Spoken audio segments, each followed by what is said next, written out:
네, 월요일 사건 파일 시간입니다. 배상훈 프로파일러 오늘도 변함없이 제 옆에 나와 계십니다. 어서 오세요. 안녕하세요. 네, 이 화성 연쇄살인 8차 사건 범인으로 지목돼서 20년간 정말 억울한 옥살이를 했다 이렇게 주장하는 윤모 씨가 오늘 법체면 검사를 받았습니다. 일단 그 법체면 검사를 받은 이유가 뭔가요?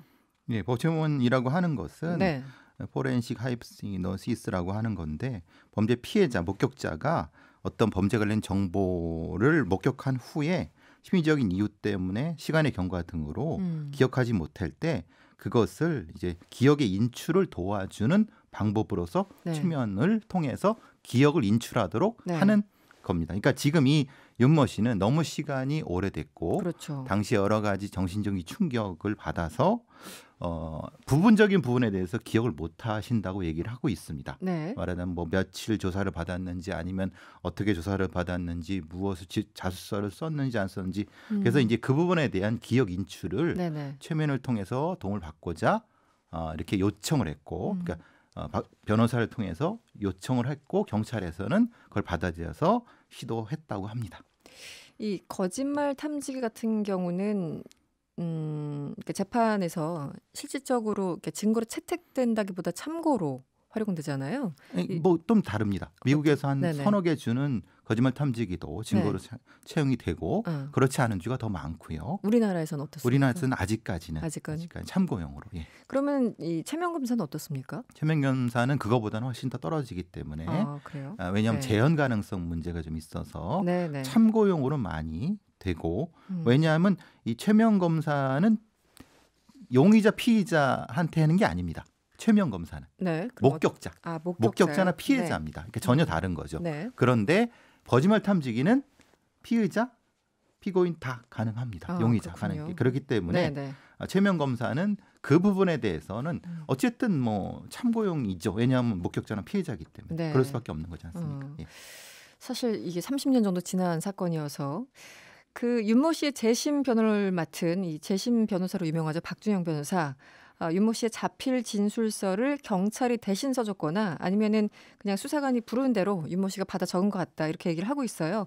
이런 주장은 어떻게 보십니까? 1989년, 88년쯤의 수사 방식에서 네. 그러니까 그때 이제 뭐 어떤 배경을 좀 이해하실 것은 그 흔히 말하는 글자를 모르는 피의자들이 있었습니다. 네네. 그러니까 그런 부분에 있죠. 대해서 글씨를 대신 만들어 갖고 이 부분에 대해서 읽어주고 이게 맞지라고 해서 지장 찍는 경우가 가끔 있었습니다. 그러니까 네. 그런 것이 전제가 되고 문제는 여기서는 뭐냐면은 이 윤모 씨도 역시 그런 부분에 있어서 뭔가 이제 자기의 의사와는 다르게 무엇인가 쓴 부분이 있다. 네. 물론 이제 이 다른 관련된 사건으로 자필이든 대필이든 몇 번 그런 게 있었나 봅니다. 그렇기 때문에 이 부분을 명확치 않기 때문에 박준영 변호사도 윤 씨의 이런 기억이라든가 아니면 당시 행위에 대해서 명확히 해야 된다. 어떤 자술서를 보니까 자기가 직접 쓰긴 썼는데 네. 그 용어가 이 사람이 쓴 건 아닌 부분이 있고 그러니까 수사관들이 자주 쓰는 용어들이 등장한다던가 그렇죠. 네. 해서 근데 그 부분 자체는 조금 이해하실 것은 이렇게 써놓고 보니까 네. 이거는 요렇게 이 개념으로 쓰면 맞는데 라고 수사관이 윤모 씨한테 얘기했으면 그렇게 바꿀게요. 이랬을 수도 있기 때문에 조언 정도 그렇죠. 그러니까 강압이 아니라 어느 정도로 얼만큼 어떻게 했는지가 정확히 구형이 돼야 됩니다. 네, 그런데도 어렵네요. 불구하고 네. 분명히 일정 정도의 강압은 있었을 것이다라고 하는 것이 윤모 씨나 윤 씨나 박준영 변호사의 조금 합리적 의심에 의한 주장이신 거죠. 당시 어떤 수사 관행들이나 이런 걸 감안했을 네. 때 이 박준영 변호사가요. 당시 수사관들도 체면 조사를 받아야 된다 이렇게 얘기를 했습니다. 이것도 필요하다 보십니까? 국가에서 나온 법체면 검사 매뉴얼에 따르면은 네. 법체면은 피해자 및 목격자에 한정됩니다. 그럼 수사관들은 대상이 왜냐하면 지금 이건 수사관이 일종의 가해를 했을 거라고 독직폭행, 그러니까 고문을 했을 거라고 의심받는 상황에서 그쵸. 그 사람들이 체면 조사를 할 수 있느냐. 그러니까 이제 이거는 국가수의 매뉴얼에 의하면 안 되는 겁니다. 그리고 원리상으로도 본인이 자기는 그렇게 얘기하려고 그러지 않아요. 자기는 뭐 그러니까 머릿속에 계속 반복하는 거죠. 나는 제대로 수사했다. 그러면 체면을 하게 되면 될까요? 스스로 체면된 상태에서 이걸 그렇죠. 한들 효과가 있겠느냐. 예. 보통 이제 체면이라고 하는 것은 체면 감수성에 따르면 네. 전체 인구 중에 뭐 많은 사람은 30%를 얘기하는 사람도 있고 네. 어떤 분은 40%까지 그러니까 되는. 근데 보통 실무적으로는 한 10%에서 20% 정도.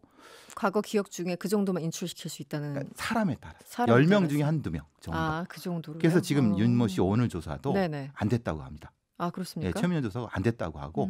그러니까 오늘 결과를 뭐 이제 기자들한테 좀 전에 물어봤는데 네. 안 됐다고 하고 박준영 변호사가 그렇게 얘기했다고 합니다. 안 됐고 다만 인지면담 좀 해고 나왔다. 인지면담은 체면 전 단계 아니면 중간 정도라고 생각하시면 되는데 자유롭게 얘기하도록 도와주는 걸 얘기를 네. 합니다. 인지면담도 역시 국과수에 있는 매뉴얼에 있는 겁니다. 그런 식이기 때문에 아까 다시 앞으로 돌아가면 네네. 수사관들에 대한 체면 수사는 불가능합니다. 불가능하다. 일단 법적으로. 물론 본인들이 나 억울하니까 하겠소라고 해도 그거에 대한 신뢰성은 사실 어려운 부분이 있는 겁니다. 사실 이분들의 이제 주장대로 맞다면 윤모 씨가 정말 억울한 옥살이를 했다면 그리고 그때 강압이 있었다면 이 경찰들을 처벌을 해야 되잖아요. 일반 그 법감정은 일반인들 보기에는 이게 가능합니까? 공소시효가 지났죠. 예, 이건 뭐 어쨌든 이것은 우리가 보통 독직 폭행이라고 하는 법의 규정이 딱 돼 있습니다. 근데 공소시효가 제가 알기로는 7년이거든요. 근데 아무리 다른 걸 어떻게 해도 이 사람이 가석방 된 후에라고 쳐도 너무 오래전 지났고 그러니까 법적으로는 사실은 이 사람들은 만약에 가혹행위를 했다 하더라도 처벌될 수는 없습니다. 그러니까 윤모 씨 입장에서는 당시 경찰은 뭐 당연한 거고 현장 검증 나갔을 때 현장을 지켜보고 있었던 검사도 굉장히 원망하는 지금 상황이고요. 그때 내 다리가 불편해서 뭐 여러 가지 상황을 지켜보았음에도 불구하고 나를 범인으로 몰았다 이렇게 주장을 하고 있는 거잖아요.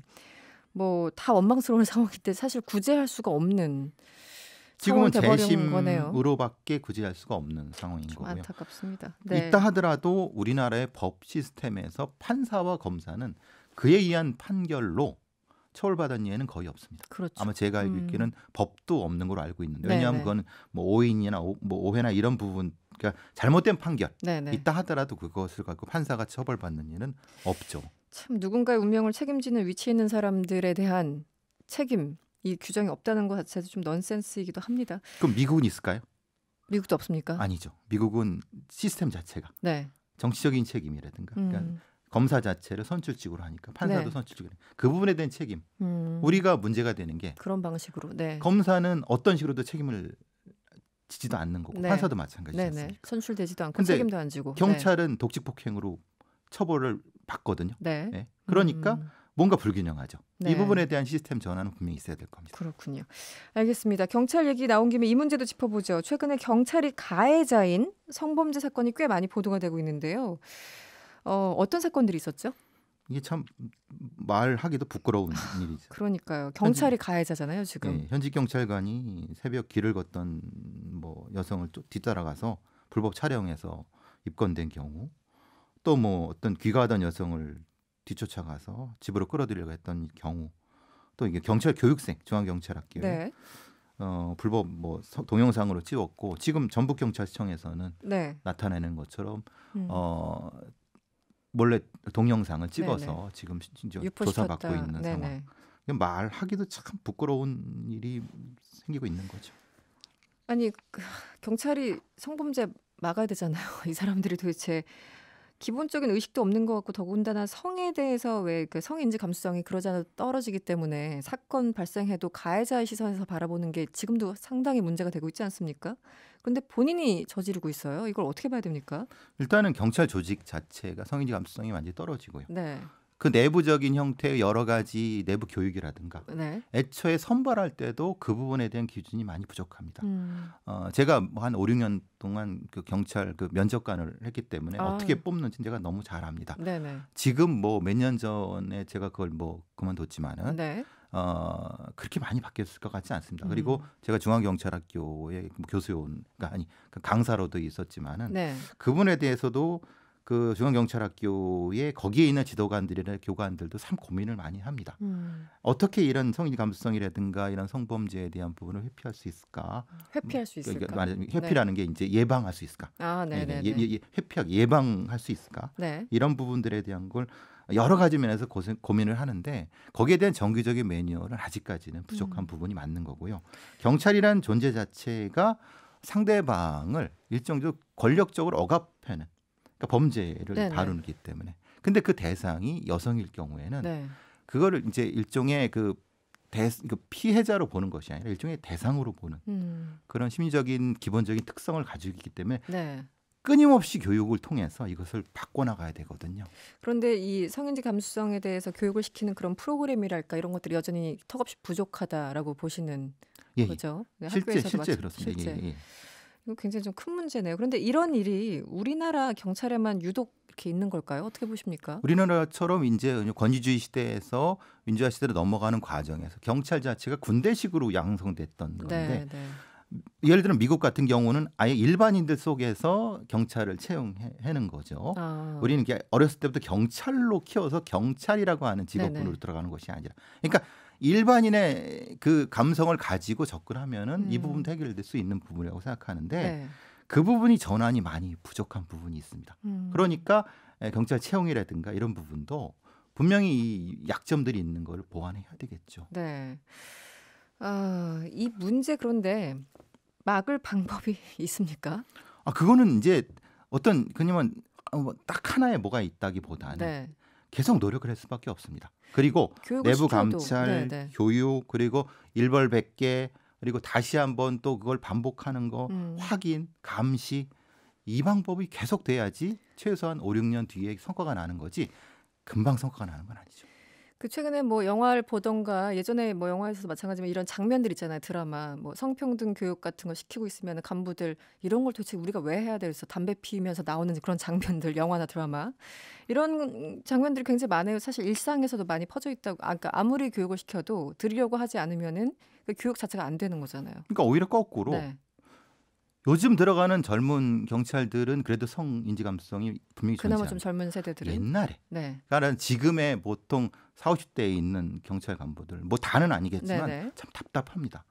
그러니까 어떻게 저 생각을 하면서 그러니까 윗물이 맑아야 아랫물이 맑는데 위를 먼저 이렇게 깨끗하게 해야 되는데 위는 자기들끼리 서로 커버해주는 게 바쁩니다. 감싸기. 그렇죠. 오히려 그런 문제가 생기면 아랫사람들 다 먼저 잘라버리는 상태가 되는 거죠. 그러니까 실제로 교육은 지금 경정, 총경, 경무관 그런 사람들을 해야 되거든요.